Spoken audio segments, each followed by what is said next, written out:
Welcome to Islamic Life Coach School Podcast.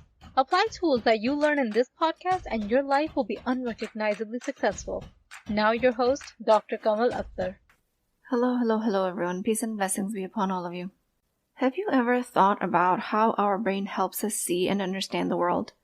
Answering this question is exactly the topic of today's podcast. I'm going to elaborate on that, and at the end of this podcast, you'll see how the brain is designed to interpret the world and how you can change it to manage it for your benefit. So here's what's fascinating about the human mind. It's not just passively absorbing the surroundings. Our mind actively interprets and even alters our perception of the world. Yet it convinces us that how we're seeing things is actually how they truly are. And it is very good at this convincing. I call this filter our brain glasses. Let's say you're a professional Muslim woman, professional homemaker, or working outside of the home, maybe an architect or a journalist. Every morning you put on your glasses to read blueprints, or as a journalist interview people as it relates to your profession. These glasses will help you see clearly. Well, at least that's what we all think. But now what if I told you that your brains have their own kind of glasses, which are specific, individual to you? And these glasses are made up by your past experiences and beliefs. So let's imagine a fictional character named Sarah. She's an accomplished doctor. She believes she's not good at public speaking. Because of this belief, every time she steps onto a stage or in front of people, her brain glasses make her see a bored audience. Every time somebody yawns, every time somebody stretches, gets up to go to the bathroom, or even as much as has an itch, every time they scratch themselves, she sees that she's boring the audience and she's not good at public speaking. And that's how she collects more and more evidence. Since the brain glasses have been primed to tell a single story, even if the audience is actually engaged, she will not be able to see it. Or maybe some of the audience is not engaged and others are. Her brain will completely omit the reality of the audiences that are actually paying attention to her. These brain glasses that are showing Sarah her world are based on her feelings and previous beliefs. This is the altered version of the reality. And Sarah believes it with her whole being as it being true. Or let's make up another fictional character. Let's say she's an accomplished businesswoman. She had a few tough months at her company. She's convinced now that her team doesn't respect her anymore. Wearing these brain glasses, she will only notice when team members are whispering or when they don't meet her eyes, thinking that they're talking about her behind her back or avoiding her. But the reality may be that they're just discussing work or having a difficult day. Or some of them are shy. A lot of other possibilities are present, but the brain glasses omit that information.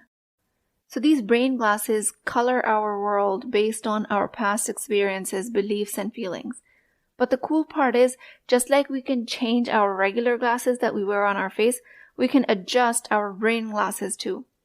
Mostly by being aware of our feelings and beliefs. And we usually do that by talking to friends or seeking advice. We're always trying to alter our perception, trying to see things from a different perspective, asking for advice, looking for sanity check from talking to other people. But there's a huge gap between what someone else can tell you about your brain glasses and what a professional like a coach can tell you. An untrained person, no matter how well-intentioned they are, will still tell you things from their own perspective and as they see you from their brain glasses.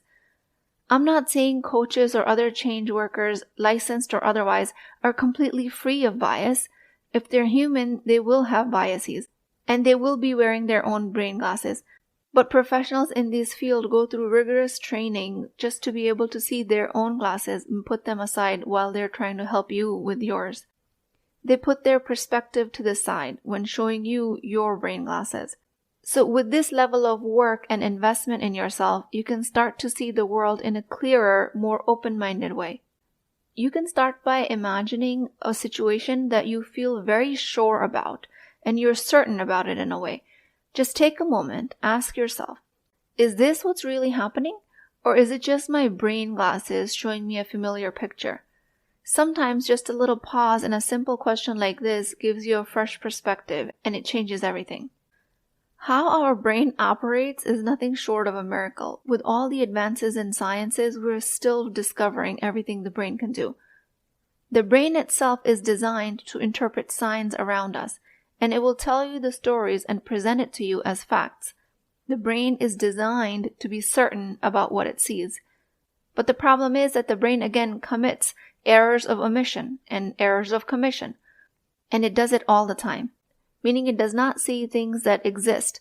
Like if you ever wonder that you can actually see your nose, but you don't see it on a moment-to-moment basis, because your brain omits that from your vision. And it does so beautifully in the name of efficiency, so you don't have to waste energy trying to ignore your nose in front of your vision all the time. And if you concentrate even for a little bit to look at your nose, you can actually see it. It's right there.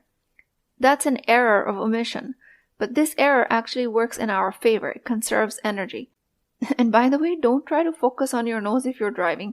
And I picture myself, because I listen to my podcast when I'm driving. Trust me, you can see your nose, and you can try and focus when you park. So just like the brain commits errors of omission, it commits errors of commission. And it sees things that don't actually exist, and it tells us that they do exist. Meaning it makes them up from thin air and makes us believe them as they actually are reality. Like if you remember a moment from a family Eid gathering, and you tell very convincing stories about it, but then you realize you weren't even there. Maybe in the past you might have heard stimulating stories about that event, and your own brain made up stories based on your body memory of the emotions you felt when you were hearing those stories from other people. This is an error of commission, believing something that's not true. And on a pathological level, people who have delusions or hallucinations usually aren't actually aware of them. And we're not talking about pathology here. We're talking about mind confabulations and memory lapses that are mild in nature, that an average person experiences. So while this level of brain magic is happening automatically, we can be intentional about what we choose to see, and we can retrain our brain to make less and less of these errors. Now, if you think about yourself as a dynamic Muslim woman, the moment that you are going through your everyday life, making important decisions, you put on your brain glasses as soon as you wake up. But the ironic part is that you don't know that you're wearing them, and you don't slow down enough to decide if you actually want to use these glasses or not. So important decisions or not, you always have the option of pausing and taking the glasses off. And it's not just you. Every single human being does this. And people who've been trained in the art of mind management are just a little bit better at putting these glasses aside. And your mind management journey starts with this podcast, which is specially designed to help you see these biases. Especially the biases that are not working in your favor. The bias of error of omission, where your brain doesn't see your nose all the time, actually works in your favor. Because otherwise it'll be clogging your vision and grabbing your attention when it doesn't need to. So whether you realize it or not, your brain is constantly making decisions to help us focus on what's important. And it's done in the name of energy conservation. Because if you were to bring every single decision to consciousness, your brain will surely go into overdrive. So all of the human beings are wearing these brain glasses, but we're used to them, and we mostly don't remember that we're wearing them. And again, it's done according to a beautiful design in the name of efficiency. But if you want to change an outlook because you want to change an outcome around a certain area in your life, all you have to do is start challenging the story that these glasses present to you. All you have to do is start changing the pair of brain glasses you're wearing. Initially, when you come to this knowledge, you might have a tendency to start changing brain glasses before every single decision you make. And if this is new knowledge to you, you might have a tendency of overusing it. But that will lead to burnout, and you will get tired very soon. Because the prefrontal cortex that uses the most energy of any other part of the brain is what's responsible in seeing these glasses and making decisions otherwise.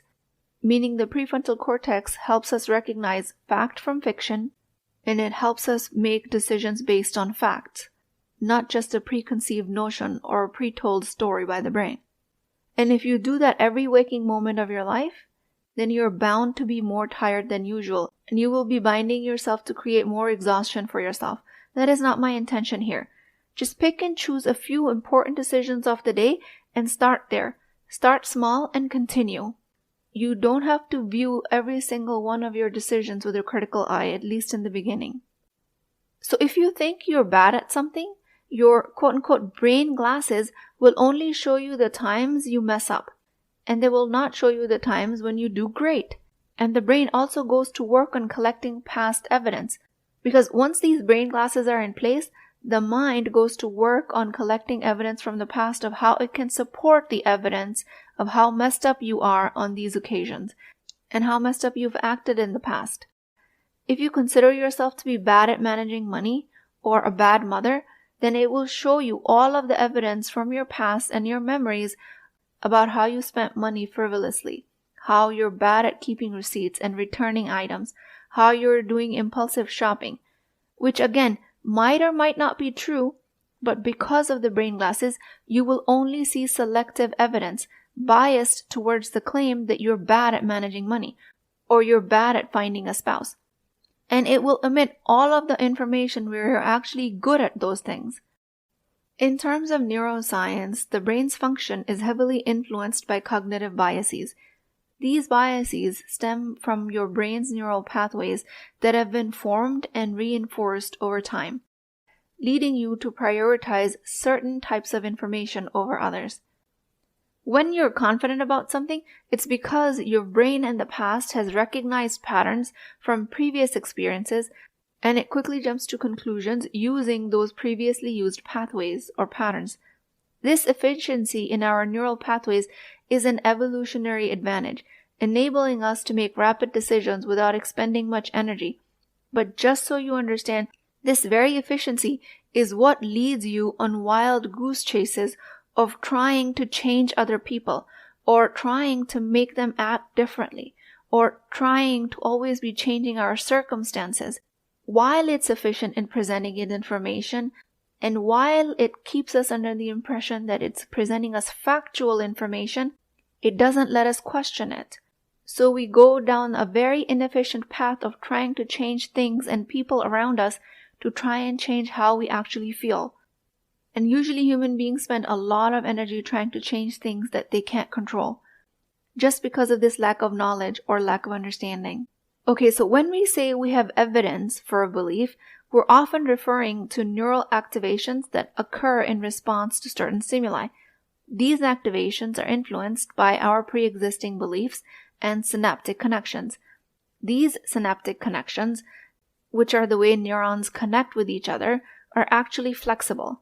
And the brain's confirmation bias, a well-known cognitive bias, is actually a product of dopaminergic reward system.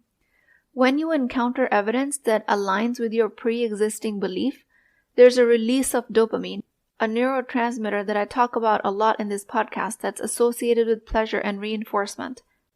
This makes it more likely for us to remember and prioritize only the supporting evidence in the future.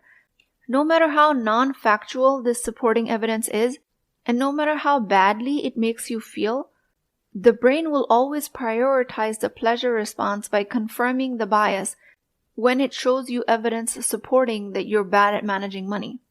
Believing that you're bad at managing money is bound to make somebody feel bad if they're thinking that. But because of the dopaminergic reward system, they will continue to believe that because breaking those neural pathways requires more energy and is less efficient. Luckily for us, a lot of these cognitive biases are resolved just by the awareness of them, and simple instruction to yourself that I will be watching out what the fact here is and what the story is in this moment. Another thought that helps me with my biases is believing that facts don't change mind. Your stories about these facts change your mind.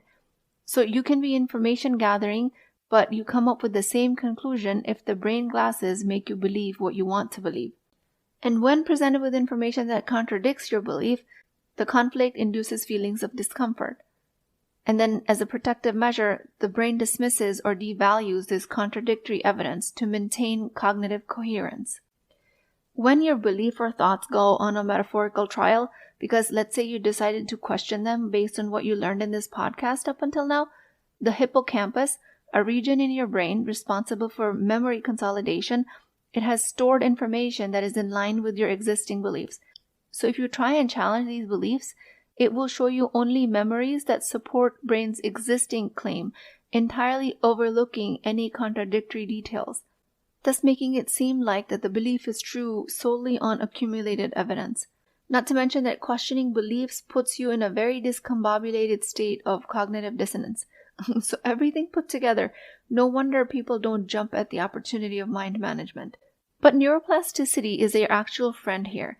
The brain's ability to change and adapt means that over time, with constant exposure to certain ideas or beliefs, your neural pathways strengthen in a way that supports those notions. Just like your brain glasses become tinted with these repeated exposures, they can also be cleaned. The more you allow yourself to question, what is my brain presenting here as a thought, what it is that's actually true here, the more you stand the chance of cleaning the glasses. Simply asking these bunch of questions. Is it really true that I'm bad at managing money? Is it really true that I'm bad at managing money? What happens when I believe that thought? What's the outcome of this thought? Who would I be without this thought? These questions are related to the work of Byron Katie. Just by being mindful like this and taking a deliberate pause to question your immediate perceptions, you activate brain's higher cognitive functions. And again, this does not have to be done before everything you do. Just start to do this around particularly painful points in your life. Don't go to any scenes of trauma, something that's not so highly charged in your mind and you still want to change. This allows you to critically assess the information at hand, engaging the prefrontal cortex. This is my favorite part of the brain, area linked to executive function and cognitive flexibility. This is what helps you see beyond your immediate assumptions. Brain creates immediate assumptions. Your job, carrying the prefrontal cortex, is to question the assumption, and only question it in the area where you want to actually create change. This podcast is your invite to consider that when something feels certain or obvious, is it beneficial to step back and ask yourself if you're viewing the situation through your brain glasses that have been cleaned and have a fresh and new perspective, or brain glasses that are tinted, smudgy, dusty, and scratchy from your past experience? And this is the level of introspection that leads to more informed decision and a broader understanding, showcasing your vast potential that you carry as a sole and proud owner of your own unique brain. To truly understand and assess your belief, it requires a conscious effort to step back and temporarily remove the tinted glasses. And you do that by engaging your brain's prefrontal cortex, the area responsible for reasoning, decision-making, and lovingly analyzing your own thought process. All I'm asking you to do here is question the validity of your evidence and examine if you're potentially missing a broader picture. While your brain is an exceptional tool for gathering and processing information, it stands to benefit you immensely if you stop to find out what is fact and what is fiction. Just recognizing the potential biases is a huge leap forward. Higher level of self-awareness, or at least in the beginning, selective self-awareness and reflection will bring you as close to making well-informed decisions as possible. With that, I pray to Allah subhanahu wa ta'ala, Ya Allah, grant us the wisdom to discern between what our minds perceive as the reality and what you have created as reality. Bless our endeavors to understand and embrace the wonders of our brain and guide us towards the ultimate truth as it is designed by you. O Allah, let our hearts be open, our minds be curious, and our souls be at peace with your boundless knowledge. Ameen Ya Rabbal Alameen. Please keep me in your du'as. I will talk to you guys next time. If you're interested in getting coached by me, I'm offering a very affordable opportunity to do that with Wisdom Wednesdays. This is not a course, not a lecture. This is an opportunity for live coaching, real change with Islamic adab and etiquette. You do not need more information. You actually need a space to create change. At $19.99 a month, which is the price of takeout dinner, you as a Muslim woman will create confidence, intimacy, and connection without shame or fear of judgment, because your privacy is my highest priority. So join at www.islamiclifecoachschool.com, resources, Wisdom Wednesdays. I'll see you inside, inshallah.